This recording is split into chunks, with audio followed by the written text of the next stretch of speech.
até...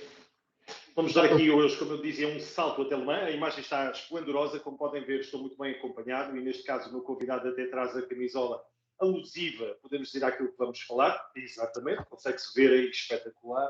Estava a ver se encontrava aí o carro da NASCAR, mas não se vê o carro da NASCAR. Não. Mas é o Ricardo Grilo que está connosco com algumas horas de descanso, não muitas, mas algumas horas de descanso depois da maratona que foi trazer-nos as emoções das 24 horas de Le Mans, edição do centenário. E eu desafiei o Ricardo, basicamente, estas horas depois, para não só fazermos aqui um balanço desta edição, que tem muito para contar, e nós vamos tentar que não seja muito extenso, porque ele teve tempo para explanar as suas ideias, mas percebemos aqui um bocadinho e fazer aqui um enquadramento do WEC. Era o desafio, porque esta etapa, parecendo que não, para quem não conhece, neste caso das 24 horas de Le Mans, aquilo não é uma prova isolada que se faz uma vez por ano e que se junta uma série de amigos e que fazem umas corridas fantásticas. Não. Isto é uma sequência, vem no Campeonato do Mundo de Viaturas de Endurance e que já vamos em mais uma etapa que começou, curiosamente, aqui em Portugal e que não vai acontecer em 2024, pelo menos parece que assim é, mas começou precisamente no Autódromo Internacional do Algarve. E por isso, sem mais demoras, Ricardo, dou-te mais uma vez as boas-vindas, agradeço mais uma vez que teres aceito este meu convite e de uma forma tão rápida. E aquilo que eu te pedia, Ricardo, numa apreciação, porque já passaram algumas provas desde que nós falávamos, como é que tu achas que evoluiu este campeonato WEC, que já teve nos Estados Unidos, já teve no Algarve, e como é que tu viste, de facto, o campeonato WEC até chegarmos ao circuito de La Sarthe para as 24 horas de Le Mans da edição do centenário? Vamos fazer aqui esse enquadramento. Ricardo, bem-vindo. Boa noite. Obrigado. O WEC está numa fase de transição na qual começamos a ver finalmente os resultados. Houve um período muito interessante dos LMP1H ou Hybrid que vivemos foi mais tempo, mas entre 2014 e 2017 vivemos ali um período muito, muito interessante em que a Audi, a Toyota e a Porsche, com o tal equilíbrio de tecnologia, fizeram uma série de corridas muito interessantes e o campeonato era muito interessante. Os carros eram, francamente, tecnologicamente muito desenvolvidos, mais até do que os Fórmula 1. E o único senão é que tinham preços que eram incomportáveis para os construtores, numa fase de indefinição em que não se sabe bem o que é que vai acontecer daqui a 5 ou 10 anos, é a eletrificação, mas qual é o caminho? Se vai ser os híbridos, se vai ser combustíveis alternativos, não se sabe muito bem o que é que vai acontecer. E os fabricantes não têm vontade de estar a desperdiçar dinheiro em corridas, que nem sequer são corridas muito populares. O WEC e Le Mans nunca foi, nem nunca vai ser uma fórmula popular, porque não são corridas fáceis de perceber. São corridas com regulamento que tem que se perceber para perceber as corridas. Eu vi pessoas que se queixaram que foram, por exemplo, e dizem que já seguem isto há muito tempo, foram ao Algarve e disseram que não se percebia nada do que estava a acontecer, que não sabia quem é que ia à frente, não sabendo que os carros todos têm umas 3 luzinhas que dizem sempre quais são os 3 primeiros. Portanto, claro, não consegue perceber estas corridas. Mas tem que ter um estudo, não é? Tem que ter um estudo. Claro, é muito mais giro porque, não sendo imediato, podemos estar uma vida toda a descobrir detalhes sobre estas corridas, o que torna tudo muito mais interessante. E não sendo uma fórmula muito popular, ou seja, tem menos audiências que a Fórmula 1, também não convém, ninguém, e um modelo de negócio diferente também, que não há distribuição de dinheiro das televisões, nem nada disso. Os construtores têm que ter algum cuidado. E o que aconteceu foi que, a seguir esse período muito interessante dos LMP1, o campeonato implodiu, que os construtores foram-se embora, ficou só a Toyota. Nós, como comentadores, ficámos com o bebê nas mãos, a ver 2 Toyotas a dominarem as 24 horas de Le Mans durante uma série de anos seguidos. Tirarem à sorte quem é que ganhava. Tirarem à sorte quem é que ganhava. Pronto, podem dizer que eles faziam tempos fantásticos. Mas eu não quero saber dos tempos fantásticos. Eu estou ali por paixão. A única coisa é ver se o LMP2 conseguia aproveitar problemas dos LMP1. Basicamente era isso. Havia muitas coisas, mas em termos do o que é que nós aficionados gostamos? São lutas de marcas, não é? Claro. Como na bola, gostamos de... Eu não gosto, mas as pessoas gostam do Benfica, do Porto e isso. Nós também gostamos de marcas, não é ver só o Benfica a jogar contra o Benfica. não tem interesse nenhum. O Benfica, claro, sem interesse nenhum. Temos um campeonato de futebol, vão-se embora todas as equipas e fica só uma que se divide em duas e joga uma contra a outra. Ok, é complicado. E de repente aparecem as equipas todas outra vez, porque fizeram um regulamento que demorou a chegar lá, que aquilo primeiro era um delírio, que era para pôr os supercarros, carros de 3 ou 4 milhões de euros na versão de estrada para correrem em Le Mans, seriam carros caríssimos outra vez. Mas depois lá foram ganhando juízo e principalmente a partir do momento que os americanos inventaram uma fórmula americana, simples, é o princípio KISS. Não vou estar a definir o que é que significa o KISS, mas que de facto funciona porque conseguem fazer carros baratos. Aliás, o modelo até devia ser só o dos americanos, mas entretanto já existiu também o modelo dos europeus, que são carros um bocadinho mais complexos. São todos híbridos, mas os americanos têm peças comuns para os concorrentes todos, os motores é que não são comuns, e as carrocerias, e a versão do WEC são carros tipo LMP1, mas mais pesados, com motores que têm um peso mínimo obrigatório, portanto podem ser motores derivados de série. Sendo mais pesados, os carros não precisam de ter materiais muito caros para serem leves, portanto facilitaram tudo para fazer carros mais baratos. E estamos a falar, o mais barato a ideia é ser um orçamento para um campeonato do mundo custar pouco mais de 10% do que custava no tempo da geração anterior. E o que é que acontece com isto tudo? De repente começam a chover as marcas todas que perceberam que podem ganhar Le Mans e o campeonato do mundo, investindo relativamente pouco e ainda vendendo carros para privados. A privados e não só. A Ferrari está a sustentar o seu... Estou a lembrar-me aqui da Jota, obviamente, na aposta com... Sim, a Porsche quis fazer até os LMDH, que são os carros americanos, para poder vender aos privados, como havia no tempo dos 962, agora são 963, vão vender aos privados, e já venderam alguns, ainda vão vender muitos mais. A Ferrari, o modelo não é esse, embora possam vender um ou dois carros, ou ceder, por exemplo, à Risi, para o ano que vem, não se sabe, mas provavelmente vai acontecer isso. O que eles fizeram foi vender os carros, devem ter guardado um, este vencedor de Le Mans, de certeza que não vão vender, vai para o Museu da Marca. Agora os outros já estão vendidos, e são 8 ou 10 carros que eles vão vender, ou já venderam a clientes, que vão recebê-los só a partir de 2026, quando acabar o campeonato, e que depois não poderão correr com eles, só poderão andar em track days e controlados pela Ferrari. Mas já estão vendidos e pagam o programa todo assim. Portanto, o programa, quando dizem que foi com o dinheiro da Fórmula 1 ou que foi nada, não, o programa é autossustentável e, portanto, isto é uma maravilha para os construtores. A imagem, o que a Ferrari já ganhou com este campeonato e com a decisão de vir para a Endurance, foi uma ideia do Antonello Coletta, que andou a lutar por isso bastante tempo, que é o diretor desportivo deles. E que finalmente vem e de repente tem o programa pago, tem uma publicidade que nem a Fórmula 1 lhes dá, de repente todos os noticiários do mundo estão a falar da Ferrari, não é mesmo da imprensa generalista ou dos mídias generalistas. E é uma aposta muito boa em termos de relação valor pelo dinheiro. Este campeonato ficou de repente muito interessante porque é relativamente acessível, estamos a falar de valores, mas, e por isso é que vêm as marcas todas, que para já são 6 ou 7, mas para o ano vêm mais 3 ou 4, ainda não se sabe muito bem, e de repente temos um campeonato cheio de marcas de construtores, que não há nenhum outro no mundo que tenha. Ricardo, e já que estamos a falar sobre essa temática, pergunto também aqui se há também um piscar de olho à América, como tu explicaste muito bem, com os carros naturalmente híbridos, com tração às 4 ou às 2 rodas, mas há aqui um piscar para ir buscar um carro da NASCAR, que supostamente no papel é uma coisa que não tem nada a ver com uma prova de endurance, uma prova na Europa, com as características próprias, e piscam aqui o olho e chamam um carro da NASCAR para vir fazer uma prova de 24 horas, que curiosamente... Relações, é um pescar de olho, uma simpatia, uma ação de relações públicas que estão bem com bem-sucedida. A família França tem a NASCAR e, portanto, é uma brincadeira que fizeram, mas não foi a primeira vez que os NASCAR vieram à Europa. Sim, exatamente. Em 76 vieram 2. E, curiosamente, um dos pilotos de 76, que é o Herschel McGriff, que eu acho uma graça ao senhor, ganhou a carreira pan-americana de 1950 e fez NASCAR desde 1950 até 2011, que é brutal, não é? E ainda fez mais uma corrida agora há pouco tempo, em 2019 ou 2018, aos 90 anos de idade. Aos 90 anos de idade fez uma prova de NASCAR, recorde de sempre, e agora aos 95 veio a Le Mans ver os novos NASCAR, o novo NASCAR a correr de novo em Le Mans, quando ele tinha corrido lá em 76.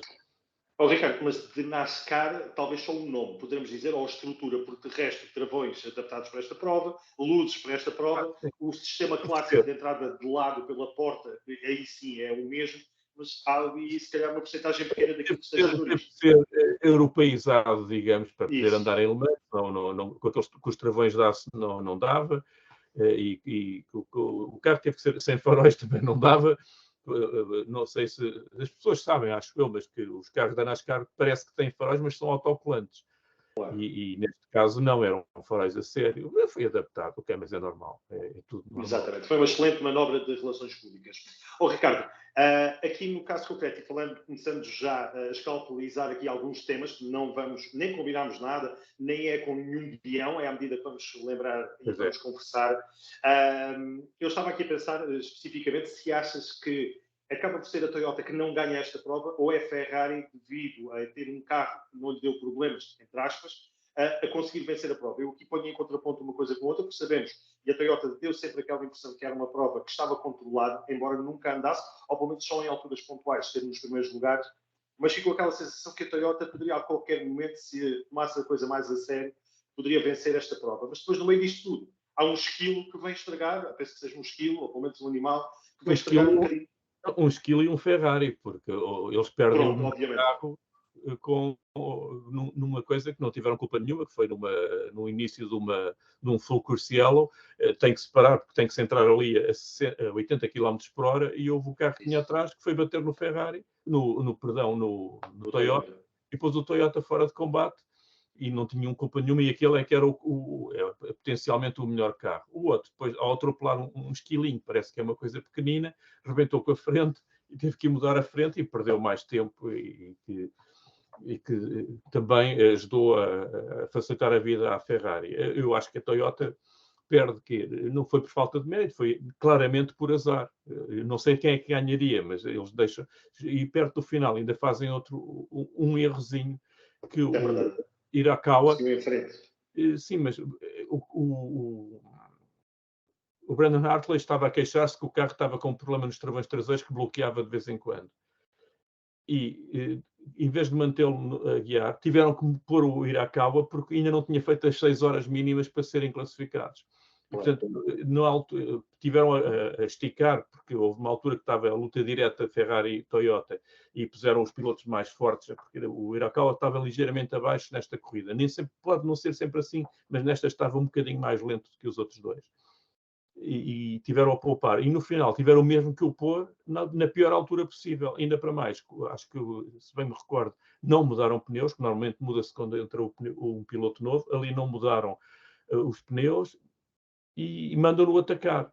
E ele, coitadinho, pega num carro que bloqueia os travões traseiros, e acabou por falhar ali a travagem. Ele ficou muito em baixo, mas ele não teve culpa nenhuma, foi uma contingência, foi um azar de corrida. Ricardo, e já que falamos da Toyota, uma observação, pelo menos que eu tenho a ideia de ter memorizado aquilo que penso que foste tu que falaste nisso, nessa questão, que é a Toyota, quando tem adversários em prova, não consegue ganhar, que só consegue ganhar quando está sozinha. Foi isso ou não? Ou sou eu que a minha memória... Eu acho isso, mas há quem diga isso. Obviamente que quando tem pressão é sempre mais complicado, mas é para toda a gente. E até agora tem acontecido isso. Eles têm ganho sem adversários, mas eles são muito fortes, porque eles são muito bons nas boxes. Eles ganham as provas do campeonato com adversários, como este ano, ganharam tudo até agora. E, portanto, não me parece que isso seja válido. Nem me parece que eles estejam numa má fase, nem coisa nenhuma. Houve ali a história de alterarem o peso, e há muita gente que não percebeu ainda que a regra deste campeonato não tem nada, não é nenhum apelo à mediocridade. Como é que se faz os carros serem baratos? Eu estava a falar só no peso, mas não. Se limitarmos o desempenho para um único envelope que tem algum espaço, mas os carros têm que ter um máximo de desempenho, desde a aerodinâmica até ao peso e potência e tudo, que caiba dentro de um determinado envelope. E isto porquê? Porque eu posso vir com um orçamento de 500 milhões de euros, e não é disparate, é o orçamento da Mercedes e da Ferrari na Fórmula 1, ou era há pouco tempo. E vou lutar contra uma marca que gasta 20 milhões de euros e não ganho, porque ou não ganho vantagem nenhuma nisso, e portanto não vou gastar esse dinheiro se não me traz vantagem nenhuma, porque vou ter, o objetivo é que cumprir com o envelope. Por aí fora. E isto é que fez baixar os preços a um ponto que, em vez de ser um problema, como há muita gente agora aí que está a querer ver aqui, o demónio que está a tomar conta da Endurance, o que aconteceu foi, em vez do demónio, apareceu a Ferrari, a Porsche, a Alpine vai para o ano aparecer, a Lamborghini vai para o ano aparecer, a BMW, que já está no IMSA e vai para o ano aparecer, apareceu a Cadillac, e de repente temos isto cheio de marcas que nenhum outro campeonato do mundo É verdade. tem. E nenhum teve. Isto vai ficar melhor do que em 98 e 99, de facto, havia muitas marcas alemãs, mas isto vai ficar ainda melhor. E de um modo sustentável, porque eles vão vender os carros às equipas, não é muito caro, e portanto isto pode prolongar-se durante bastante tempo. Aqui há o se, o sistema do tal equilíbrio é medido, tem sensores, tem medições em túnel de vento, tem em 2 túneis de vento, um americano e um na Europa, o da Sauber, e é tudo muito controlado, e sabe-se as gamas de rotações e as potências a cada rotação, mas tem que haver um equilíbrio entre as duas, não é só entre os carros, mas entre as duas plataformas, LMDH e LMH, porque os LMH têm tração às 4 e os LMDH não têm. E isto não é que lhes dê mais grande vantagem em pista, a nível de uma volta, mas dá-lhes a nível de um stint porque estressam menos os pneus traseiros porque dividem a potência também pelos pneus da frente. Pronto, e estes pequenos equilíbrios, por isso é que houve uma alteração de BOP antes de Le Mans, que é para tentar equilibrar esta pequena diferença, mas isto é um jogo muito de detalhe. Está quase perfeito, porque pelo que vimos andaram 5 marcas e 6 equipas à frente. Em 100 anos nunca tinha acontecido. Portanto, e agora, como é que há gente que vê uma coisa que é inédita e em 100 anos nunca aconteceu e está a pensar, mas no meu tempo, antigamente, é que eles faziam não sei o quê. O que é que interessa o que é que eles faziam se isto é muito melhor agora? Claro. E há um detalhe que eu estive o Eurosport não fez a transmissão de Portimão, fizemos de Carnaxide, ok, mas eu não queria deixar de ir lá falar com as pessoas, respirar o ambiente, ver aquilo. E eu dei por mim estava ao pé da pista a fotografar e parar e ficar emocionado a ver aqueles carros tão bonitos que nunca ou raramente houve cá em Portugal, nem pensar, nunca houve nada assim, os grupos C eram bonitos, mas não vieram cá. E estar a ver aqueles carros ali e de marcas diferentes foi uma coisa tão emocionante para quem gosta disto desde miúdo, como sabe. Claro que sim, é óbvio. Que eu adoro o Le Mans e estes carros. E estar a ver aquilo foi tão bonito que fez mesmo um instante mágico. E é um instante que todos nós podemos viver se conseguimos perceber o que é que está aqui em jogo. Não é a questão de estarem a limitar, pois, mas os carros podiam andar mais, pois podiam, andavam mais e eram menos. E lá estávamos nós a ver 2 Toyotas às voltas. Custos, aquelas coisas todas. Todo mundo consegue pagar aquilo. Agora, se calhar, a Ferrari e a Porsche, a Ferrari tem a Fórmula 1 para se entreter, isto aqui é uma coisa secundária. A Porsche também tem os carros todos vendidos se quiser, não precisa muito disto. Se for Ricardo, já que estamos a falar de equipas, permite-me só que eu te meta aqui também essa pergunta, no sentido de perceber se ficaste surpreendido com o Cadillac. Porque fomos ver, foram no 3º lugar, foram ao pódio, em uma prova de estreia, portanto é um dos novatos, dos rookies para este ano. Gostaste das performances globais da Cadillac? E agora vamos falar das outras marcas. Já falámos da Ferrari, Toyota, faltava agora a Cadillac. Sim, gostei. Eu gostei do desempenho, eu surpreendi-me, porque não esperei que fosse tão mágico e tão bom quanto foi.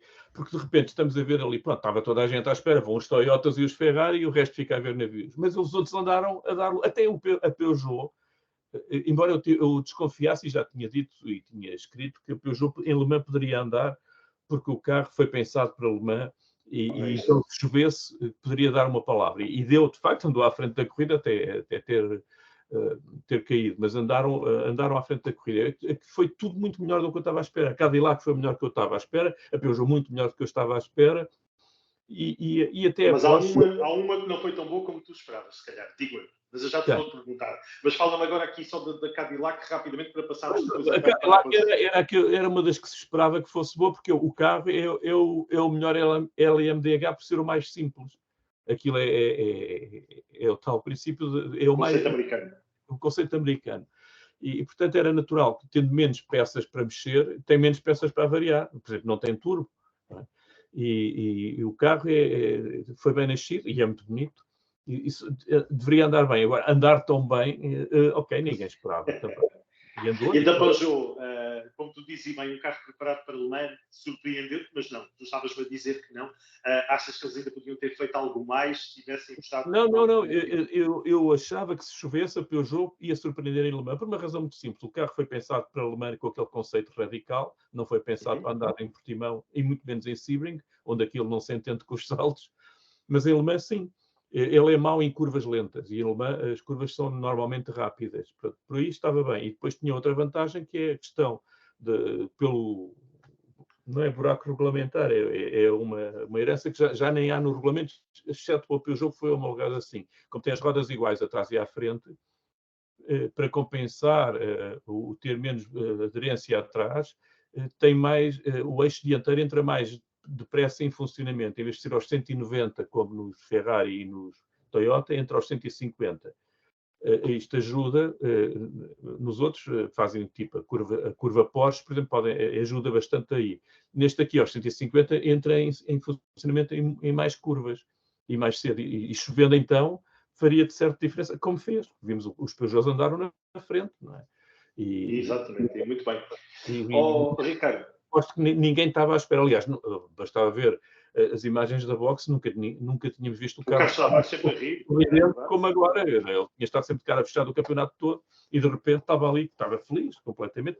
E estávamos todos para ver, porque é assim, agora aqui entre nós posso dizer, toda a gente sabe, se calhar, que eu sou um grande aficionado da Porsche, mas durante a prova, e isso até me deu algum gozo, foi estarem uns a acusar que eu estava a defender a Ferrari e outros a acusarem-me que eu estava a defender só a Toyota. Que eu acho maravilhoso, que eu, por exemplo, estava a torcer pela Porsche, mas acho que fiz bem o papel. Porque, no fundo, eu fico feliz quando, numa prova como esta, achei giro andarem todos à frente.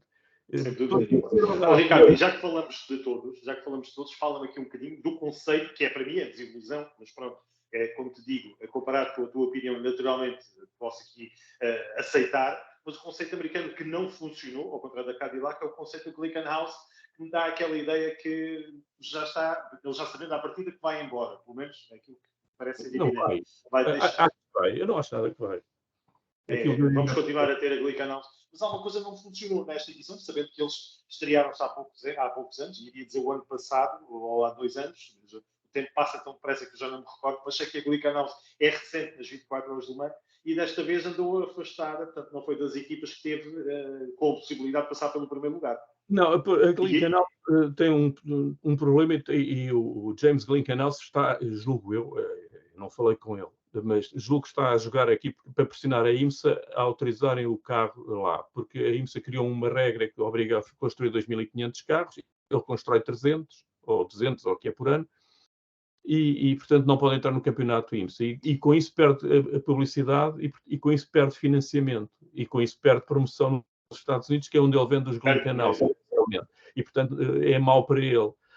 Agora, se lhe cederem isso, ele está cá de certeza para o ano. Se não cederem, por outro lado, aquilo também lhe dá muito gozo. Ele não está ali só para ganhar dinheiro, ele está ali porque aquilo lhe dá algum gozo. Não pode é perder dinheiro.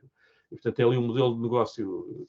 Ele não é propriamente ele é milionário, mas é um milionário que ganhou dinheiro com o cinema, mas acima de tudo por ser investidor da Bolsa de Nova Iorque, como o pai era e que aprendeu com ele, e portanto ele é um investidor e é daí que acho que lhe vem a maior parte do dinheiro recentemente. Portanto, não pode estar a deitar dinheiro aos baldes pela rua, mas por outro lado, aquilo não é assim tão negativo. A única coisa é que ele não tem testado o carro, os outros vão desenvolvendo os carros e vão fazendo pequenas evoluções e afinações, e ele teve o carro parado desde Monza até o começo do campeonato, portanto aquilo fica sempre um bocadinho pior. Mas ele mantém um recorde único de Le Mans, que é a única marca que em 3 participações tem 100% de carros no final. Ele nunca desistiu em Le Mans. Nenhuma marca outra, não há, zero. nenhuma marca tem 3 participações e 0. Está bem, está certo, está certo. E, portanto, não é assim uma coisa tão negativa para um pequeno construtor. Agora, se aquilo pode andar mais, não sei, ele pode fazer até evoluções, mas se calhar não tem o dinheiro, não tem a tal... É isso. Mas vamos ver, a boa maneira americana é capaz da coisa resultar, não é, Ricardo?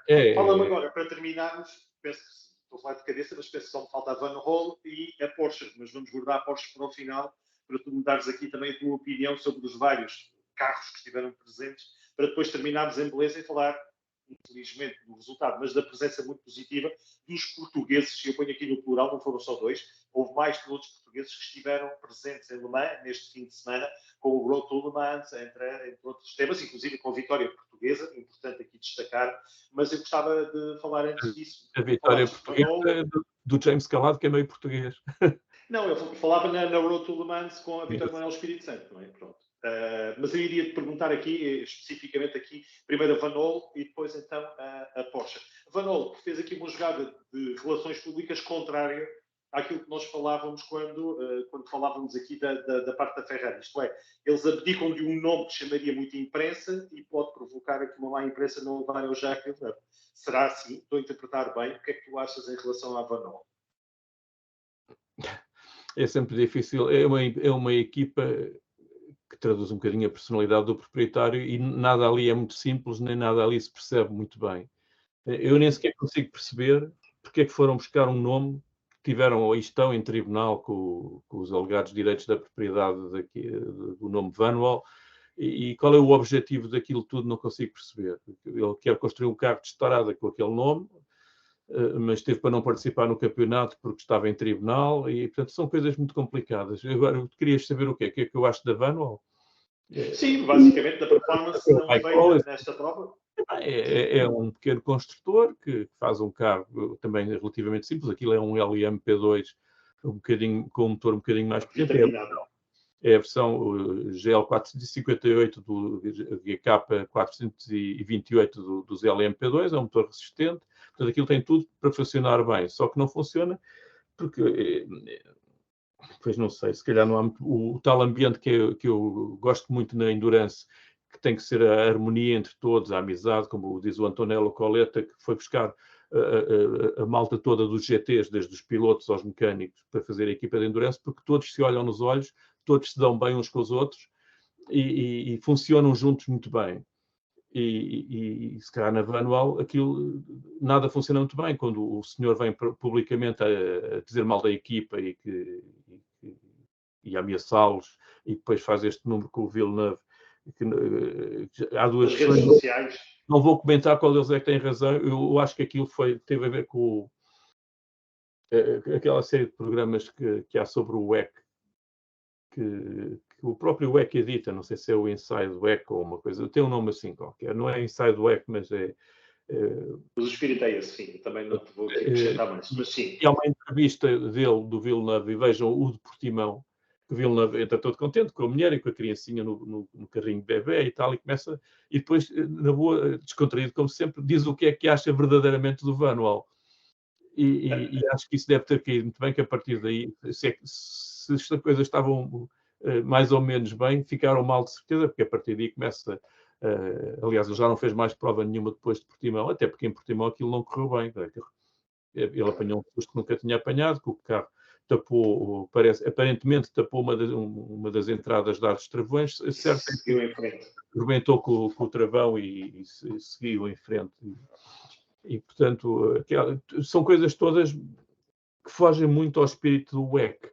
Para esquecermos porque não tem o espírito WEC. E nesse caso, quem tem o espírito WEC é mesmo a Porsche, que veio depois, já na segunda-feira, num jornal de grande divulgação em França, a dizer que ninguém lhes deu os parabéns. Ficaram muito tristes, mas é uma publicidade bem conseguida, sem dúvida nenhuma. O conceito de marketing por trás está bem conseguido. E eu gostava que me desse aqui a tua opinião, porque para todos os efeitos era a equipa que mais carros, ou o construtor que mais carros tinha nesta edição. Não ficaram conhecidos por resultados por aí além, mas... Andaram alguns na frente, embora não muito tempo. E a equipa do Jota então foi brilhante. Não é? O IFAE andou de uma maneira fantástica. E recuperando do último lugar, porque não teve feito uma modificação. Está bem que aproveitaram a questão dos safety car, mas vieram lá atrás e chegaram à frente, ao primeiro lugar até. Depois, daquela maneira, e eu estive a rever pedaços da prova, eles andaram francamente bem. E a questão da Porsche é que o carro nasceu mal, porque o motor tinha vibrações do início e avariava as peças comuns que vinham da Bosch e da Williams e não sei o quê. E tiveram algum tempo para afinar o carro, e o carro geria mal os pneus e tinha montes de problemas, e agora está a ficar no bom caminho, e já numa volta já consegue ir a jogo, em muitas voltas, se calhar, ou num stint, não consegue. Mas mesmo assim, no jogo das 40 melhores voltas de cada piloto, os pilotos da Porsche não estiveram muito mal, de maneira nenhuma, estiveram quase no topo. E aquilo assim, ainda vai ter que se desenvolver mais. Eu não vou dizer que é uma questão de BOP, se calhar é, mas se for é um bocadinho de nada, do equilíbrio das plataformas entre os LMH e os LMDH. Mas está no bom caminho, senão não andavam na frente da corrida com tantos concorrentes, não é? E o espírito da Porsche, podemos traduzi-lo por aquilo que eu achei que é o que é o espírito da endurance, que é uma maravilha. Nas últimas voltas da corrida, no final da corrida, na box da Ferrari estava lá o John Elkann, e ao lado dele estava o Wolfgang Porsche, que é o principal acionista da Porsche. Eu vi essa fotografia que puseste. E isso aí mostra-me outra modalidade onde é que isso pode acontecer. Não é? Estarmos a ver o Toto Wolff na box da Red Bull ou na própria... É absolutamente impensável. É absolutamente impensável. E são estas coisas que me fazem gostar muito das provas de endurance. E porquê é que isto acontece? Porque não há lobos solitários, quer dizer, pode haver, mas nunca são os heróis. Em princípio, para uma boa equipa não pode haver lobos solitários, porque aquilo só funciona se todos se derem bem e se todos se ajudarem entre todos e confiarem todos entre todos. E, de facto, é o que diz o Antonello Coletta, que olham-se nos olhos e são amigos e comem juntos e passam a vida juntos. E o que é que isto acaba por trazer? Um ambiente mais descontraído, que se transmite entre as equipas. Nós vemos, nesses tais programas do WEC, que recomendo quem puder ir ao YouTube, é fácil. Se escreverem Inside WEC, vai lá parar, embora não tenha outro nome. E ver as anteriores provas do campeonato, ver-se os diretores das equipas a cumprimentarem os pilotos das outras e abraçarem-se entre si. É um ambiente de cavalheiros, mas que esperemos que se mantenha assim. Esperemos que se mantenha assim por muito tempo. Se não se mantém assim, é porque alguma coisa está errada. Claro. É porque alguém estragou o espírito, percebo isso. O ambiente é alguns interesses. Sim, pode haver, mas não estou a ver qual é a vantagem de estragar esse espírito para nenhuma das equipas. Claro. Não tem, Ricardo, é anual que não tem esse espírito e vê-se porque é que aquele carro que tem um motor dos LMP2 não anda bem e tem problemas. Pode ser por tudo, mas nenhuma outra equipa, o diretor ou o dono, o boss da equipa, vem para a imprensa dizer mal da própria equipa e dizer que ele que tem que os pôr na ordem e que tem... Pois, há histórias por contar, há agendas próprias. Que ambiente é aquele e o que é que leva as pessoas a dar o litro e a confiar uns nos outros para poder evoluir a equipa? Ali não deve haver, não é? Posso estar muito enganado, mas tenho a impressão que não estou nada enganado. Ricardo, vamos para terminar falar em 2 minutos dos portugueses, porque temos de dar o devido destaque. Naturalmente, aqueles que estão e que tiveram mais exposição mediática pelas horas que passaram na televisão. Vamos falar, obviamente, do António Félix da Costa, que passou pela liderança desta edição. Falar também do Filipe Albuquerque, muitos problemas, mais uma vez, não por culpa própria, também como costuma acontecer, pois o colega de equipa numa ultrapassagem não correu bem, mas também dos outros portugueses que estiveram presentes este fim de semana, e destacar o Manuel Espírito Santo, como digo, por ter vencido a prova que efetivamente ocorreu. Miguel Cristóvão também, que esteve ali presente, estava a tentar me lembrar... Exatamente, e andou bem. Estava a tentar lembrar que, se calhar, exatamente, pronto, iria falar do Guilherme, que o vi, infelizmente, só tive conhecimento realmente da situação, de o ver na boxe no final, na equipa do Alonso, não sei se é Fernando, pelo menos o espanhol, quando ganharam no LMP2. Portanto, eu queria te perguntar, numa performance geral dos portugueses, o Guilherme está muito bem lançado e fez uma coisa fantástica, ele e o Miguel Ramos, que foi no Algarve, pegarem no Porsche do Gunnar, do Gunnar Janet e andarem melhor do que eles. Foi a primeira vez que eles estavam a pegar no carro. Aliás, o Matteo Cairoli, estava aparentemente tão nervoso que ele é que fez a asneira e comprometeu o resultado da equipa, queria ficar nos 3 primeiros. E achei que isso foi brilhante. E o Guilherme Oliveira tem tudo para ser é o que está melhor lançado desse trio que não está ainda em Le Mans, para poder estar mais à frente. O Espírito Santo também mostrou que tem uma enorme capacidade de evoluir. E o Miguel Cristóvão também tem o problema de ser mais velho e não sei quais são os objetivos dele em termos de carreira internacional com esta idade. Eu julgo que tem uma carreira empresarial também, como piloto profissional, não deve ser o objetivo da vida dele, mas não sei, só falando com ele e não falei ainda. Mas anda muito bem e sem dúvida qualquer, são 3 pilotos que andam muito bem. Agora, os que já estão consagrados, que é aqui faltou foi o Henrique Chaves. O Henrique Chaves, que é um excelente piloto e que está prejudicado. Não está a ter um ano fácil, embora já tenha participado também com o Miguel Ramos, já que está numa semana, mas este ano não está, de facto. Não está por causa da questão da classificação dos pilotos. Ele foi promovido, deixou de ser interessante como piloto, entre aspas, amador, e portanto não tem lugar nas equipas, a não ser que seja ele a pagar, e ele não vai pagar. Embora tenha a porta aberta para o ano, porque com o novo regulamento e desculpem o à parte, mas o novo regulamento quer, acima de tudo, variedade nos GTs. E, portanto, cada equipa poderá inscrever 2 carros da mesma marca de GTs, os GT3. E há uma marca que não tem ninguém para representar, que é a McLaren, e que se calhar poderá ir por aí, se continuar com o Miguel Ramos, e não sei. Não sei, claro. Mas é uma das hipóteses. Mas tinha lugar sem dúvida nenhuma, ele já lá esteve. E ganhou, natural. Ele ganhou, que é muito bom. Ele é um excelente piloto e acho que é muito injusto ele não ter lugar no mais alto nível. Agora, estas corridas nem sempre são justas, não é? E isto aqui ao longo dos anos já vimos isto muitas vezes. No caso do Filipe Albuquerque, é outro dos casos que eu acho que ele é um dos grandes pilotos da Endurance a nível mundial. Há aqui um pequeno à parte. Eu, quando comecei a ver estas corridas, habituei-me sempre que as equipas de Endurance não têm nacionalidade. Aquela ideia, aquele conceito que vejo muitas vezes escrito, a grande equipa era com 3 pilotos portugueses, dizem os nomes, eu não vou dizer nome nenhum, que acham que isso é que era, eu não consigo perceber isso. Uma equipa é feita com o que eu acho que é melhor. E nesse sentido, se fizesse uma equipa mundial, se calhar ia buscar Mas já lá tivemos os Manos Melbreiner, naturalmente, aqui já que falamos de equipas. Isso é outro nível, Estou a dizer mesmo do topo do topo. Okay. Eu ia buscar à mesma o Filipe Albuquerque, esquecendo que é português. Ele é muito bom e está a perder-se um bocadinho, embora é digno, atenção, mas no LMP2, porque há aquela teimosia da Acura que não quer vir para a Europa e não quer vir porquê? Eu, sem querer estar a inventar muito, mas pelo que eu já percebi, há uma grande rivalidade das marcas japonesas e eles não querem vir para a Europa sem ter garantias de bater a Toyota. Claro. Não diretamente, mas é essa a razão óbvia para essa mesma.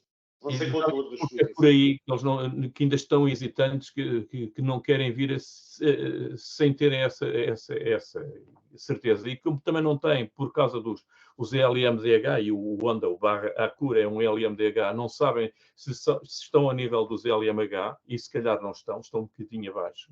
É ligeiro, mas estão um bocadinho abaixo. E vamos ver nas próximas provas se algum LMDH ganha. Se algum LMDH ganhar este ano, é muito provável que a Honda mude de opinião. Isto sou eu que... Ok, mas às vezes até acerto algumas coisas. Se não ganhar nenhum LMDH até ao fim do ano, a Acura não vem para o Campeonato do Mundo de Endurance porque não quer vir fazer má figura junto à Toyota. Mas o Filipe tem sempre este plano alternativo. Lixa, desculpem o termo, o Filipe Albuquerque, que se pegasse no Acura, que até é o melhor LMDH, e viesse para a Europa e vimos que estes já conseguem andar na frente em Le Mans, o carro dele também andaria ali na frente e ele estaria a lutar pelos primeiros e era absolutamente fantástico. Com os LMP2 é complicado porque ele é muito bom. O companheiro de equipa dele, um deles é muito bom, mas depois tem que ter sempre o coxo pequenito. O bronze. Portanto, é um piloto de topo que está sempre comprometido por causa do piloto bronze. e até certo ponto, pronto, foi bom, até já ganhou, agora não está ali a provar mais nada e está a marcar passo e os anos a passarem e acho que faz-me um bocadinho de impressão. Agora, fiquei contente de ver o António Félix da Costa, já deu o salto para a parte de cima, né? E já está com o Porsche. O Porsche poderia não ser o carro ideal, mas ele, numa entrevista, estava a dizer que o carro anda muito bem e chega para ir para a frente e gosta muito do carro. Ok, é fantástico. E em muitas fases esteve superior aos carros oficiais, inclusive, mesmo sendo privado da Jota. O piloto mais rápido de todos os Porsche foi o IFEE, logo na estreia do Porsche. Isto significa duas coisas, que são muito bons, o António, agora esqueci-me do... Não, Phil Hanson, não. Não. Também pelo nome, porque este é o habitual companheiro, sei que era piloto também. Agora o outro Isto é o bem do direto, não lembrarmos tudo de cabeça. Eles são muito fortes e têm todas as hipóteses de vir a brilhar e isso é fantástico ver que ele está muito balançado nesse sentido e que o carro pode com o nome do homem. Não, eu estava aqui, eu sei que faz parte sempre com a equipa, com o Filipe Albuquerque, ele conhece-o bem também e, portanto, é uma questão apenas de nome. E eu só me lembro do Phil Hanson, por isso é que eu estava a dizer, baralho, fiquei aqui bloqueado no nome dele. Mas pronto, isso fica naturalmente para quem quiser e tiver a ocasião de procurar, vai encontrar seguramente o nome do colega de equipa, então, do António Félix da Costa. Da minha parte, não tomo mais tempo. Ricardo, agradeço mais uma vez teres tido esta paciência de voltar a uma coisa que te maçou durante, entre aspas, isto para mim é um grande gozo. E estou a viver numa fase de apaixonado, tipo o miúdo grande. Estou a ver, estes carros todos estão giros. Até rever partes das 24 horas do Le Mans, se forem ver, há ali alturas. Então há a seguir a um dos recomeços.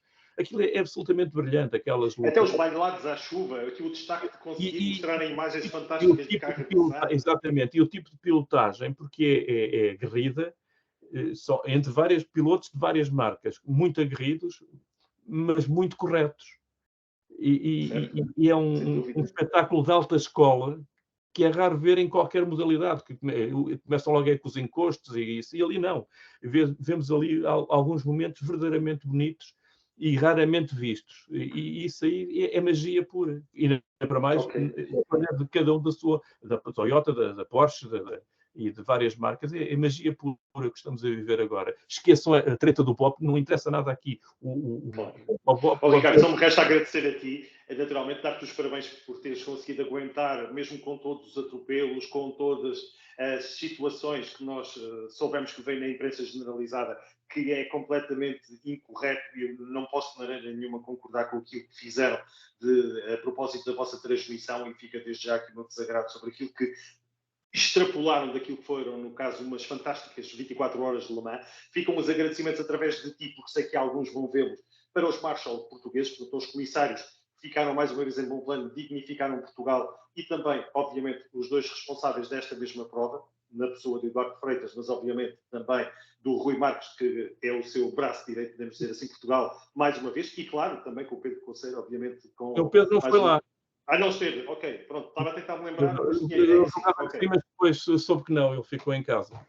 Faz só as provas. Mas os portugueses, claro, os portugueses ficaram muito bem representados e a ti, mando também naturalmente para o Vítor um abraço pelo excelente trabalho, pelos convidados, com aquele manter de interesse que foi importante e nós gostamos muito disso. E para já, venha então 2024 com mais equipas, mais motivos de interesse. Portanto, Ricardo, eu acredito que, se Deus quiser, que estaremos daqui para um ano a dizer que continuas nas nuvens, mas mais acima ainda do que estavas em 2023. Vai haver mais Porsches privados, um deles estreia já em Monza, o da Proton, e vai haver a Isota Fraschini, que tínhamos esquecido. Exatamente. Tem tudo para ser bom. Ricardo, grande abraço, uma boa noite e obrigado mais uma vez pela oportunidade. Até breve. Obrigado.